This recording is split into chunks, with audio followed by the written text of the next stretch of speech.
अनुरोध चलतु आज सकाळर खबर उपरे नजर पकाइबा। प्रथम खबर जोगाण विभाग और कंट्रोल दोकानी भित्तिरी सलासुतुरारे वर्ष वर्ष धरी पीडीएस सामग्री उठाउथिबा अयोग्य कार्डधारी को लागिछि शक्त धक्का। हिताधिकारी आधार लिंक पर राज्य में अयोग्य राशन कार्डधारी नाम जोगाण विभाग तालिकारु बाद पड़ुछि। जेउ अयोग्य हिताधिकारी परिवार नियमित पीडीएस सामग्री उठाउथिले सेमानंकर चिंता बढ़िछि। सरकार बदलिबा पर एभली कड़ा पदक्षेप निया जाइछि। जेउ योग्य हिताधिकारी बाद पड़िथिले सेमानंकु खूब शीघ्र नुआ राशन कार्ड मिलिबो बोली कुहाଯାଇଛି। उल्लेखयोग्य सरकार मापदंड अनुसार जेउ हिताधिकारी कार ट्रैक्टर कोठाघर निर्धारित परिमाणरू अधिक जमी थिबो ताहले सेमाने राशन कार्ड पई अयोग्य विवेचित हेबे बोली खबर मिलिछि। परवर्ती खबर काहेकि बदलिला नवम एवं दशम श्रेणी पिलांक स्कूल यूनिफॉर्म रंग। एहार उत्तर रखिचंती स्कूल और गणशिक्षा मंत्री नित्यानंद गंड। कहिचंती पूर्व सरकार राजनैतिक उद्देश्य रखी रंग परिवर्तन करथिले। स्कूल घर सह यूनिफॉर्म रंग बदलाइथिले। मात्र आम सरकार कौनसी राजनैतिक उद्देश्य न रखी कार्य करुछंती। रंग परिवर्तनर आवश्यक थिला एणु रंग परिवर्तन करागला बोली स्पष्ट करिसंती स्कूल और गणशिक्षा मंत्री नित्यानंद गंड। ताहा सह आहुरी कहिसंती जे आगामी दिन मानंकरे गोटिए विद्यालय रे जणे शिक्षक व्यवस्था आ रहिबो नाही। आसंता 5 तारिख दिन 16,010 जन शिक्षकंकु नियुक्त दिया जिवो। सेहिपरि ड्रॉप आउट पिल्ला मानंकु स्कूल को आनिबाकु लक्ष्य रखा जाइथिबा कहिसंती मंत्री बोली जणा पड़िछि। परवर्ती खबर सुभद्रा टंका को नै एबे भी बहु महिला मानंक मनरे द्वंद्व रहिछि। अक्टोबर 9 रे प्रथम किस्तीर द्वितीय पर्याय सुभद्रा टंका मिलिबो किंतु अनेक हिताधिकारी मनरे एबे भी संदेह रहिछि जे सेमानंकर सुभद्रा टंका मिलिबो कि नाही। एही समस्या को दूर करिबाकु जाई सरकार सुभद्रा योजनार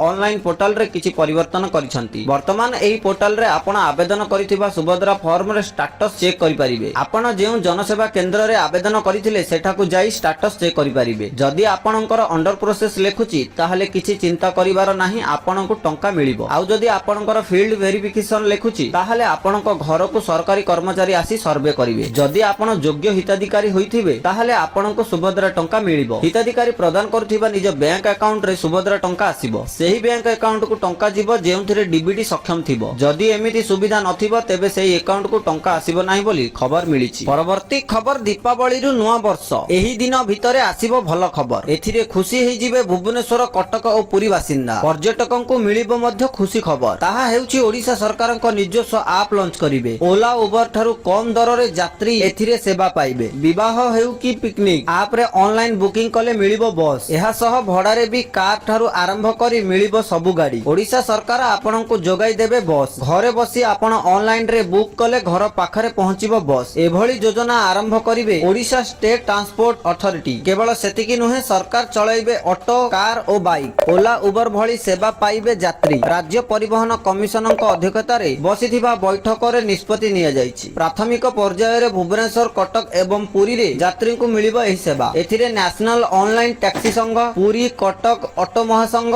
राजधानी ऑटो महासंघ, स्मार्ट सिटी ऑटो महासंघ, ओडिशा कैब संघ, कलिंग ऑटो चालक संघ, ऑल ओडिशा ऑटो टैक्सी महासंघ शामिल होइतिले बोली खबर मिलिछि। परवर्ती खबर दक्षिण पूर्व बांग्लादेश और एहार निकटवर्ती अंचल रे घूर्णिबलय सृष्टि होइछि। एहार प्रभाव रे आजि ठारू उत्तर बंगोपसागर निकटस्थ पश्चिम बंग और ओडिशा उपकूल रे एक लघुचाप क्षेत्र सृष्टि हेबार संभावना रहिछि। एहार प्रभाव रे आसंता 7 तारिख रु 11 तारिख मध्य रे उपकूल उत्तर और दक्षिण ओडिशा रे हालुकारू मध्यम धरणर वर्षा हेबार संभावना रहिछि। उत्तर ओडिशा रे केतेक स्थान रे प्रबल वर्षा होई पारे। तेबे बात्या नै कोनोसी आकलन करा जाय नाही बोली भारतीय पाणीपाग आईएमडी महानिर्देशक मृत्युंजय महापात्र कहिसंती बोली खबर मिलिछि। परवर्ती खबर ओडिशा रे खूब शीघ्र जातीय शिक्षा नीति 2020 कार्यकारी हेबाकू जाउछि। ए नै राज्यर विभिन्न सरकारी विश्वविद्यालय प्रस्तुति संपर्क में एक गुरुत्वपूर्ण बैठक लोकसेवा भवन स्थित सम्मिलनी कक्ष रे राज्य उच्च शिक्षा मंत्री सूर्यवंशी सूरजंक अध्यक्षतार अनुष्ठित होइथिला। मुख्य शासन सचिव मनोज आहूजा, उन्नयन कमिशनर तथा अतिरिक्त मुख्य शासन सचिव अनु गर्ग, ओडिशा राज्य उच्च शिक्षा परिषदर कार्यनिर्वाही सदस्य प्रोफेसर डॉक्टर सुस्मित प्रसाद पाणी एवं प्रोफेसर डॉक्टर अतनुपति समेत राज्यर समस्त सरकारी विश्वविद्यालय कुलपति माने बैठक रे जोग देइथिले। आसंता 1 रु 3 सप्ताह मध्य ए संपर्क में शिष्ट स्तर में आलोचना करा जाई खूब शीघ्र राज्य रे एही नीति को लागू करा जिबा उपरे मंत्री आशा व्यक्त करिसंती। एथिसह एहार कार्यान्वयन रे जे समस्या रहिबो ताहाकु पर्यायक्रमे तत्काल समाधान करा जिबो बोली मंत्री कहिथिबार सूचना मिलिछि। परवर्ती खबर नवरात्रि एवं दीपावली अवसर रे उत्तर प्रदेश मुख्यमंत्री योगी आदित्यनाथ राज्यवासी को एक बड़ उपहार दैछंती। प्रधानमंत्री उज्ज्वला योजनार हिताधिकारी को मागणा एलपीजी सिलिंडर जोगाइबाकू सीएम योगी घोषणा करिसंती। सीएम योगी को एही निष्पत्ति जोगु राज्यर 2 कोटी परिवार उपकृत ପ୍ରସ୍ତୁତ ହେବେ ଏବଂ ଉତ୍ସବର ଆନନ୍ଦ ଦ୍ୱିଗୁଣିତ ହେବ। ଦୀପାବଳି ଅବସରରେ ଏକ ମାଗଣା ଏଲପିଜି ସିଲିଣ୍ଡର ପାଇବା ମହିଳାମାନଙ୍କ ପାଇଁ ଏକ ବଡ଼ ଉପହାର। ଉତ୍ସବକୁ ଦୃଷ୍ଟିରେ ରଖି ସିଏମ ଯୋଗୀ ଆଦିତ୍ୟନାଥ ମଙ୍ଗଳବାର ଅଧିକାରୀଙ୍କ ସହ ଏକ ବୈଠକ କରିଥିଲେ ଏବଂ ଏହି ବୈଠକରେ ସେ ସମସ୍ତ ହିତାଧିକାରୀଙ୍କୁ ଦୀପାବଳି ସମୟରେ ପ୍ରଧାନମନ୍ତ୍ରୀ ଉଜ୍ଜ୍ୱଳ ଯୋଜନାର ହିତାଧିକାରୀମାନଙ୍କୁ ମାଗଣା ଏଲପିଜି ସିଲିଣ୍ଡର ଯୋଗାଇ ଦେବାକୁ ନିର୍ଦ୍ଦେଶ ଦେଇଥିବାର ଖବର ମିଳିଛି। ପରବର୍ତ୍ତୀ ଖବର, ଯେଉଁମାନେ 10ମ ପାସ୍ କରି ସରକାରୀ ଚାକିରି କରିବାର ସ୍ୱପ୍ନ ଦେଖୁଛନ୍ତି ସେମାନଙ୍କ ପାଇଁ ସୁବର୍ଣ୍ଣ ସୁଯୋଗ। ଜାତୀୟ କୃଷି ଏବଂ ଗ୍ରାମୀଣ ବିକାଶ ବ୍ୟାଙ୍କ ନାବାର୍ଡ ସୁଯୋଗ ନେଇ ଆସିଛି। ଏନେଇ ବିଜ୍ଞପ୍ତି ମଧ୍ୟ ପ୍ରକାଶ କରିଛି। ଏହି ନିଯୁକ୍ତି ନାବାର୍ଡର ବିଭିନ୍ନ ରାଜ୍ୟରେ ଗ୍ରୁପ ସି ଅଫିସ ଆଟେଣ୍ଡାଣ୍ଟ ପଦବୀ ପୂରଣ ହେବ। ଏନେଇ ଅନଲାଇନ ମାଧ୍ୟମରେ ଆବେଦନ କରିବାକୁ ପଡ଼ିବ। ଏହି ନିଯୁକ୍ତି ମାଧ୍ୟମରେ ଉଭୟ ପୁରୁଷ ଓ ମହିଳା ଆବେଦନ କରିପାରିବେ। ଏନେଇ 108ଟି ପଦବୀ ପୂରଣ ହେବ। ଓଡ଼ିଶାରେ 5ଟି ପଦବୀ ପୂରଣ ହେବ। 10ମ ପାସ୍ କରିଥିବା ପ୍ରାର୍ଥୀମାନେ ଏହାର ସୁଯୋଗ ନେବେ। ଅନଲାଇନ ଆବେଦନ ତାରିଖ ହେଉଛି 2 ଅକ୍ଟୋବର 2024 ଏବଂ ଅନଲାଇନ ଆବେଦନର ଶେଷ ତାରିଖ ହେଉଛି 21 ନଭେମ୍ବର 2024। ଯୋଗ୍ୟ ଓ ଆଗ୍ରହୀ ପ୍ରାର୍ଥୀମାନେ ନାବାର୍ଡର ଅଫିସିଆଲ ୱେବସାଇଟ nabard.org କୁ ଯାଇ ଆବେଦନ କରିପାରିବେ। ପରବର୍ତ୍ତୀ ଖବର, ପ୍ରଧାନମନ୍ତ୍ରୀ ନରେନ୍ଦ୍ର ମୋଦି ସମଗ୍ର ଦେଶର ଗ୍ରାମୀଣ ବାସିନ୍ଦା ଏବଂ ଅଂଶୀଦାରମାନଙ୍କୁ ଏକ ନିବେଦନ ଜାରି କରି ସବକି ଯୋଜନା ସବକା ବିକାଶ ଅଭିଯାନ ପିପୁଲ୍ସ ପ୍ଲାନ କ୍ୟାମ୍ପେନ୍ 2024-25 ରେ ସକ୍ରିୟ ଭୂମିକା ଗ୍ରହଣ କରିବାକୁ ଅନୁରୋଧ କରିଛନ୍ତି। ଅକ୍ଟୋବର